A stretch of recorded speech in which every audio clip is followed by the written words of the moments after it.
As the title suggests, my 32-year-old fiancé and I, 36-year-old male, have recently had a discussion about me feeling a little insecure in our relationship. He is a very kind and charismatic man, and we have been together for 4 years. We have never had major issues like this before, because we have always been transparent with one another.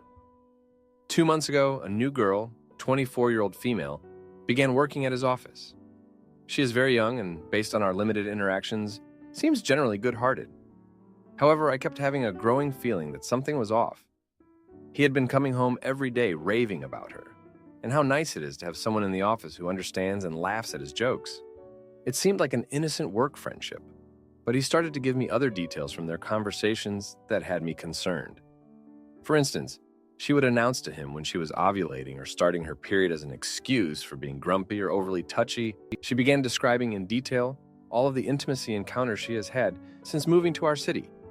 And he was relaying some of these stories back to me as if they were exciting work stories. 2 weeks ago, I met her for the first time at a company dinner.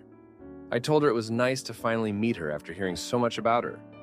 She smiled, ignored me, and began talking to my fiancé about how different I was from her expectations. The next week, she had apparently been talking a lot at work about how pretty she thought I was, and how lucky my partner and I are to have found one another. It felt strange that she had a lot to say about me, but didn't even speak to me when we had a chance to interact. I chalked it up to being nervous or shy. Last week, my fiancé came home with a very detailed story that she told him about a failed intimacy encounter, seeking advice. I felt very uncomfortable with this and let him know that while it's likely just my insecurity, I don't trust this sort of behavior. He told me to give it time, and once I get to know her, I'll see it's completely innocent. She asked him to meet up with her over the weekend, and he went so far as to arrange a meeting without telling me until the day before. We had originally made dinner plans with my parents, and he told me he would come later on because he needed to meet with her to discuss her relationship problems. I very passionately told him that this is not okay, and he canceled his plans with her, adding that it was cute that I was getting so jealous of her. We had a short chat about it later, and he said he would establish some distance. This Monday, after work, she called his personal phone. She said he had not sent her any jokes at work that day, and she wanted to know why. I told him he needed to set boundaries immediately. It's fine to be friendly with people in the office, but it really felt excessive that she was calling because he was enacting some kind of boundaries. I was upset that he had given her access to a private communication line as well. He said he would just tell her he was busy with work, and the thought to send jokes didn't cross his mind. And I thought that would be the end of the conversation. Today he came home from work sulking and refused to talk with me. Eventually he told me that he explained to her that I was feeling insecure about how close their friendship had become. And she said that she didn't want to make me uncomfortable, so she said she wouldn't speak to him at all anymore. He was crying and told me that she's just like a younger sister. He's an only child, and he was happy that she trusted him. But he was forced to end the relationship because of me. I apologized and told him that I had expected him to keep my feelings private and adjust his behavior rather than telling her everything. He said that would be dishonest, and he didn't want to distance himself from her without making her aware of the situation. I asked him why it was so important for him to discuss very personal and not safe for work topics with a younger woman that he has only known for 2 months. He angrily expressed to me that I'm trying to police his joy and said that I'm just upset that he's been too happy since meeting her. He said I should have never brought it up. I feel that him telling all of this to his coworker is a breach of my trust in him. He is convinced that I ruined their relationship by being jealous.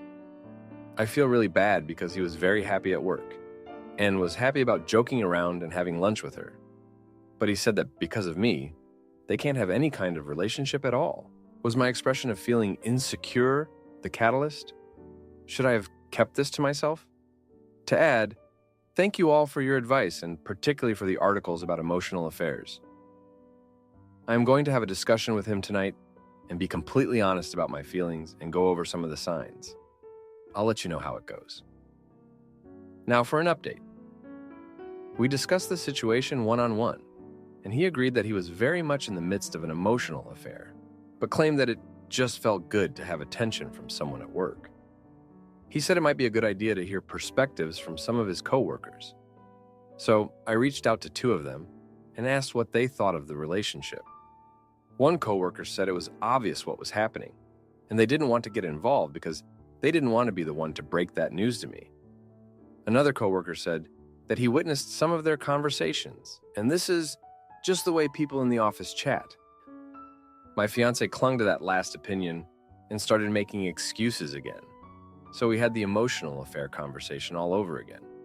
He said this is too emotionally charged for him to make a decision right now. I told him that I do not lack that capacity. So he gets 24 hours to sort out his priorities and have a heart-to-heart with me. Otherwise, he can go live with his work wife. Now for another update, I sent him this post while he was at work. He read the comments and took them to heart. My fiancé came home from work with flowers, crying heavily. I told him that this woman would try to speak with him behind my back, and she did. He realized everything I told him and what he read here was true. He apologized for not acknowledging my feelings. He said that I am the greatest thing that happened to him, and he doesn't want to lose me over this situation. He will be calling a therapist next week for him to begin private sessions. We will move to couples therapy from that point. We haven't set a date for the wedding, so we will continue the engagement without rushing anything. Thank you so much, everyone, for your advice. I was able to feel support from this community that I wasn't getting elsewhere. I'm eternally grateful, and I have hope that he will be able to turn this situation around. Now, for a few comments before the update. Comment 1. No, this is all super weird. Your gut is screaming for a reason. None of this is normal. Nobody should panic from one day of no jokes.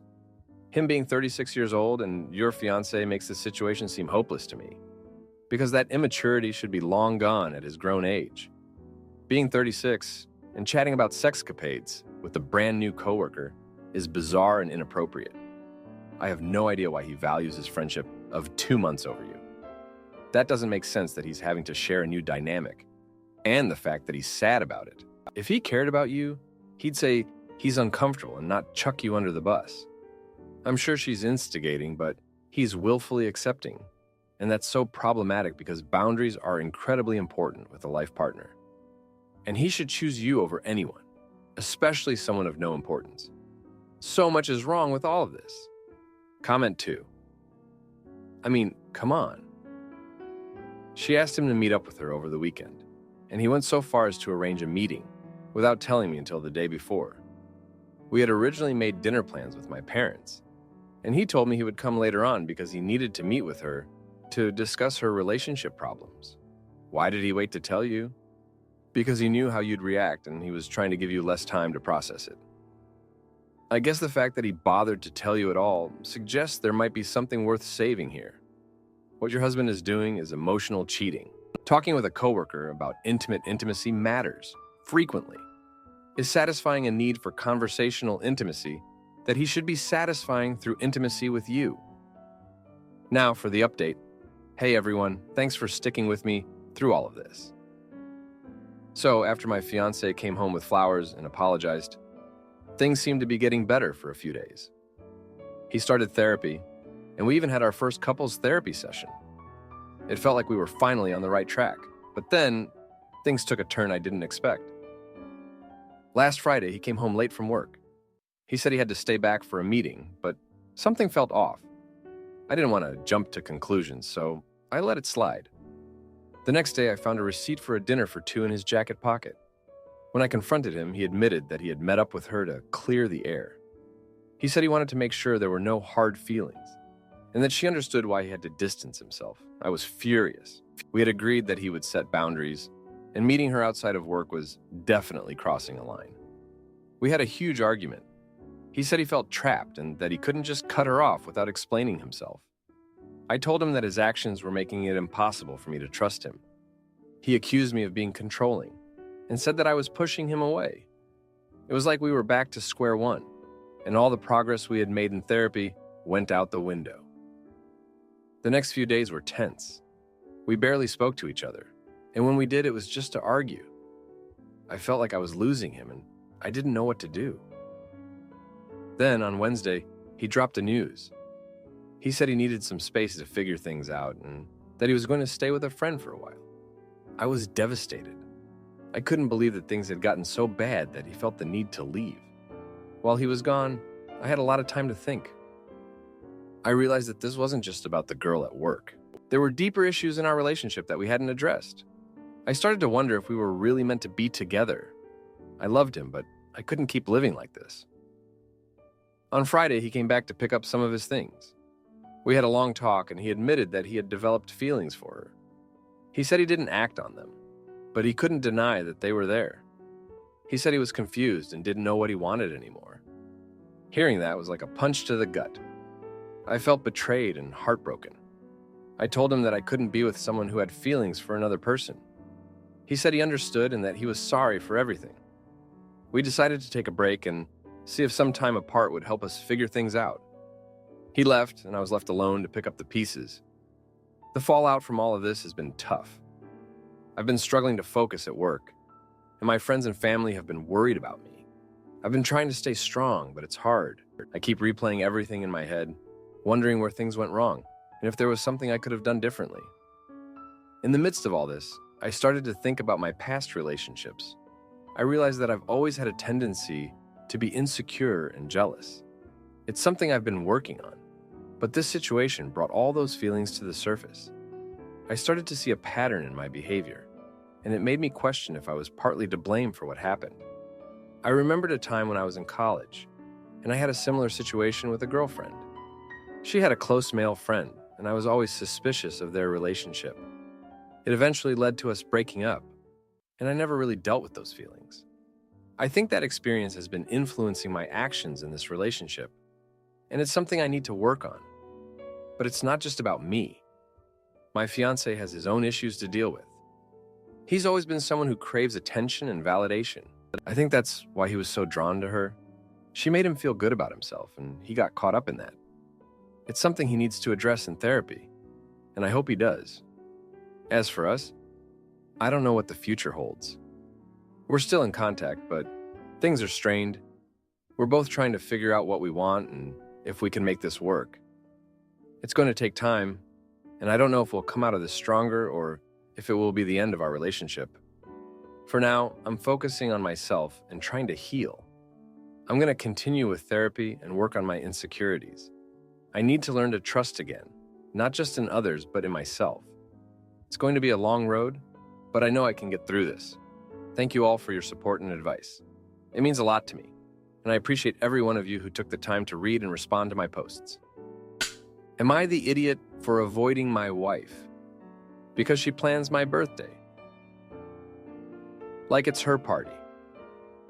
I'm 36 years old and I've been married for 10 years. One major issue is that our marriage has been sexless for quite a while now, with my wife refusing any intimacy. This lack of physical connection is taking a toll on our relationship. My birthday was recently, and my wife always goes all out for it. But honestly, it seems more for social media than for me. She usually plans activities she loves, but I don't, like shopping and visiting craft stores. I've told her these things aren't fun for me. If I had my way, I'd spend the day with her and our son, maybe go to the zoo, have a nice dinner, and just relax at home. I work long hours because, to be blunt, it's easier than coming home to a place where I don't feel wanted or intimate. The day before, I got home early, took a shower, and went to my man cave to relax. I fell asleep and didn't wake up until almost midnight. I checked my phone and saw a bunch of missed calls from my wife, which is unusual. I called her back, but she didn't answer, so I assumed she was asleep and went to make a sandwich. Suddenly, she burst into the kitchen, yelling and accusing me of lying about where I'd been. I explained that I came home early, took a shower, and accidentally fell asleep. She accused me of seeing someone else and said she hoped she was worth it, which shocked me. I asked her who she was referring to. She screamed that I shouldn't expect any intimacy on my birthday because of the stunt I pulled today. I told her I don't expect nor want intimacy from her, especially since we haven't been intimate in 2 years. Of course, I am resentful of that. This made her burst crying, and she went upstairs and locked the door. I didn't follow her. I don't get why she's so upset or why she doesn't trust me. She rarely calls me at work, and I've never given her a reason to doubt me. Is she feeling insecure because I've stopped trying to initiate intimacy? For some context, I work 12 to 14-hour shifts starting at 4 a.m., so I can be home for dinner, help my son with homework, play catch, and do other activities with him. I get 2 weeks of paid time off a year. I spend 1 week doing father-son activities like camping and fishing, and the other week making sure I don't miss his important events. My son never has to wonder if I love him. The man cave is an entertainment room for us to watch movies and play games together. My wife is always welcome there, but she seldom joins us. Now for an update. Today is my birthday. My son and I are at the zoo. We had breakfast at our favorite cafe, and we're just enjoying the day together. This has been my best birthday in years. About the divorce, I don't even know how to break it to her. She will be a mess. It will devastate her. She has asked for us to go to marriage counseling, but I am just not interested in trying anymore. Now, for a few comments before the update. Comment 1. Why are you resistant to couples therapy? I get that you might think it is too little too late, but best case scenario, you figure out why you are having intimacy issues and figure out how you might address those issues sooner in your next relationship. Worst case scenario, she won't be surprised when you start the divorce process. Comment 2. So, you work extra hours to avoid spending time with your family. When do you get out early? You literally hide from them. You refuse marriage counseling, and yet you think all of the marriage issues boil down to intimacy. Now, for the update. Hey everyone, thanks for reading my last post.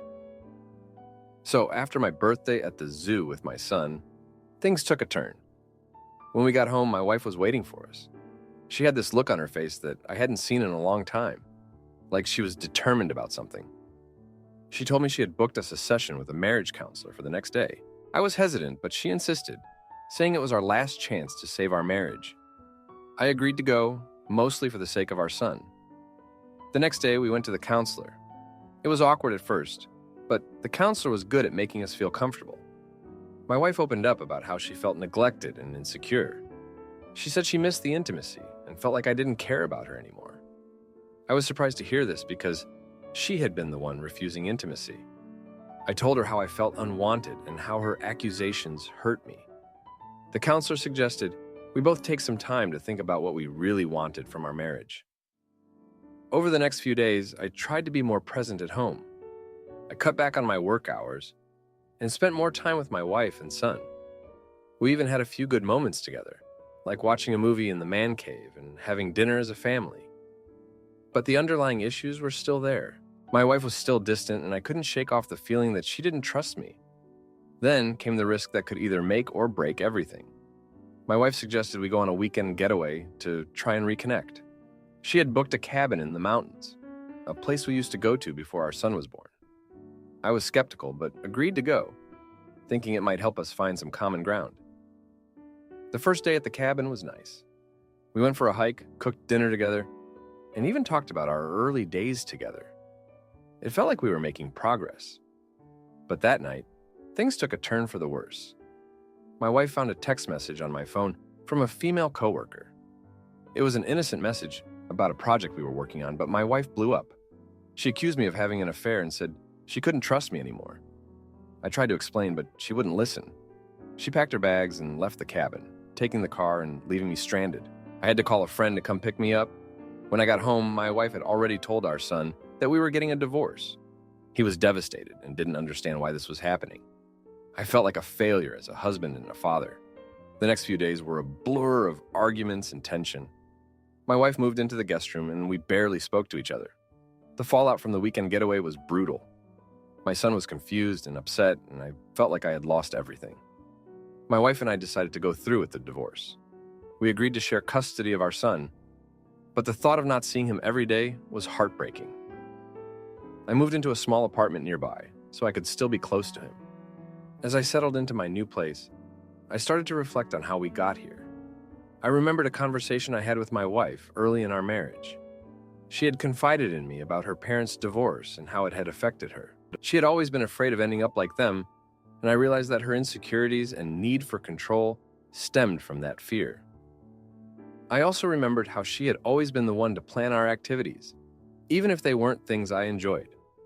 It was her way of trying to keep us connected, but it had the opposite effect. Looking back, I could see how our lack of communication and understanding had led to this point. My wife had been trying to hold on to our marriage in her own way, but I had been too focused on my own feelings of neglect to see it. I had withdrawn into my work and my man cave, leaving her feeling even more isolated. As I navigated this new chapter of my life, I realized that I needed to be more open and communicative in my relationships. I couldn't let my fear of conflict and rejection keep me from expressing my needs and understanding those of others. It was a hard lesson to learn, but it was one that I needed to take to heart. Thanks for reading.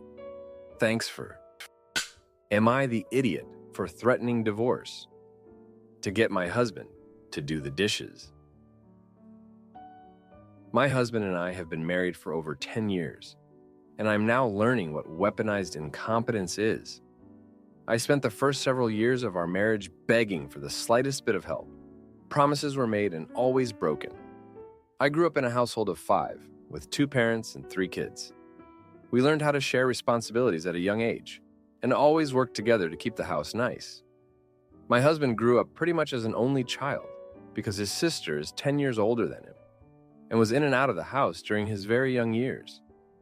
The big difference between our families is money. He grew up with a maid, and anything the maid didn't do, his mother did. He had no chores, no responsibilities. I was young and naive when we got married and assumed that he would mature, that he would share the housework and not leave me with everything. I honestly didn't even expect an equal split. I would have taken 90% if he would just do 10%. He did nothing. I mean, nothing. I didn't want to put up with it, and I tried my hardest not to. We argued about it all the time. Fast forward to now. Have the arguments about cleaning stopped? Absolutely not.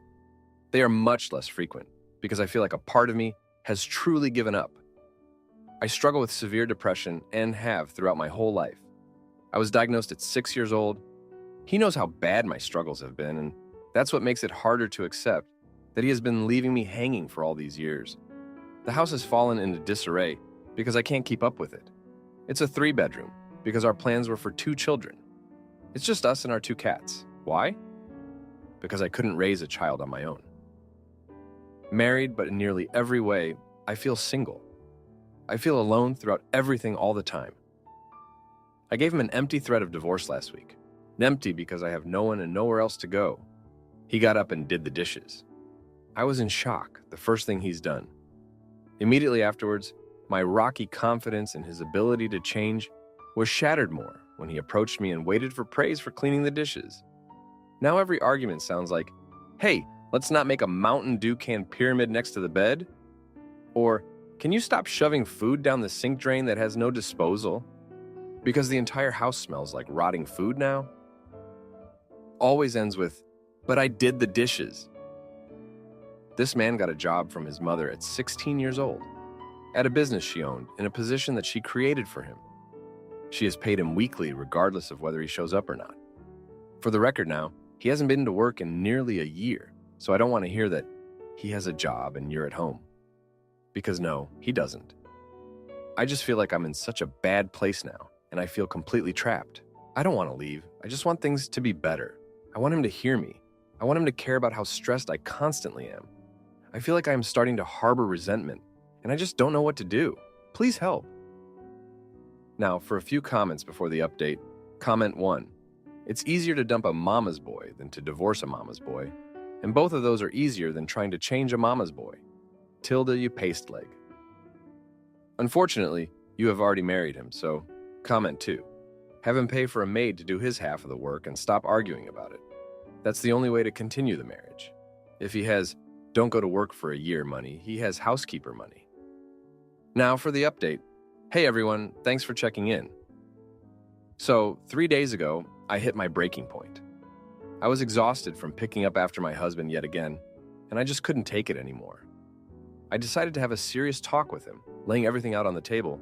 I told him how his lack of help around the house was affecting my mental health, and how I felt completely alone in our marriage. I didn't hold back this time. I was brutally honest. He seemed to listen, but I could tell he was getting defensive. He brought up the dishes again, saying, "But I did the dishes." I told him that doing the dishes once doesn't make up for years of neglect. I needed him to understand that this wasn't just about the dishes. It was about everything. I needed him to step up and be a partner, not just a roommate. The next day, I woke up to find him actually cleaning the living room. I was shocked but cautiously optimistic. He vacuumed, dusted, and even cleaned the windows. For a moment, I thought maybe, just maybe, he was starting to get it. But then he came up to me, expecting praise again. I thanked him, but I also reminded him that this needed to be a consistent effort, not just a one-time thing. Later that day, I got a call from his mother. She wanted to know why her son was suddenly cleaning the house. I explained the situation, hoping she would understand and maybe even support me. Instead, she told me that I was being too hard on him and that he was doing his best. I couldn't believe it. I felt like I was talking to a brick wall. She didn't get it, and I realized that she was part of the problem. She had coddled him his entire life, and now he expected me to do the same. That night, we had another argument. He was upset that I had talked to his mother about our issues. He accused me of trying to turn her against him. I told him that I was just looking for support, but he didn't want to hear it. He stormed out of the house and didn't come back until the next morning. When he finally came home, he was hungover and reeked of alcohol. I asked him where he had been, but he just shrugged and said he needed to blow off some steam. I was furious. I told him that running away from our problems wasn't going to solve anything. He needed to face them head-on and work with me to fix our marriage. The next day, I decided to take matters into my own hands. I called a marriage counselor and made an appointment for us. I told my husband about it, and he reluctantly agreed to go. I knew this was a big step, but I also knew it was necessary if we had any chance of saving our marriage. At the counseling session, I poured my heart out. I told the counselor everything: how I felt alone, how I was struggling with depression, and how my husband's lack of help was making everything worse. My husband listened, but I could tell he was uncomfortable. When it was his turn to speak, he admitted that he had been taking me for granted. He said he didn't realize how much his actions were hurting me. The counselor suggested that we work on better communication and set some ground rules for sharing responsibilities. Over the next few days, we tried to implement the counselor's advice. We made a chore chart and agreed to check in with each other regularly. My husband started helping out more, but it was clear that he was still struggling with the idea of sharing responsibilities. He would do the chores, but only after I reminded him multiple times. It was frustrating, but I tried to stay patient. One evening, as we were sitting on the couch, he turned to me and said, "I know I've been a terrible husband, and I'm sorry. I want to change, but it's hard for me. I grew up never having to do anything, and it's a hard habit to break." I appreciated his honesty, but I also knew that words weren't enough. I needed to see real, lasting change. The next day, I got a call from my sister. She had heard about our struggles and wanted to offer her support. She invited me to stay with her for a few days to clear my head. I was hesitant at first, but I realized that I needed a break. I needed to take care of myself for once. I told my husband about the invitation, and he seemed supportive. He even offered to take care of the house while I was gone. When I arrived at my sister's place, I felt a huge weight lift off my shoulders. It was nice to be around someone who understood and supported me. We talked for hours about everything: my marriage, my depression, and my hopes for the future. She reminded me that I deserved to be happy and that I needed to take care of myself first. While I was at my sister's, I got a text from my husband. He sent me a picture of the clean house and said he was trying his best. I appreciated the effort, but I knew that this was just the beginning. We still had a long way to go. As I prepared to head back home, I couldn't help but feel a mix of emotions. I was hopeful that things would get better, but I was also scared that nothing would change. I knew that the next few weeks would be crucial in determining the future of our marriage. Thanks for reading. If you like this video, you'll probably like these too. Also, while you're here, please consider subscribing. It's your support that keeps this channel alive and allows me to make better and longer videos. Have a great day.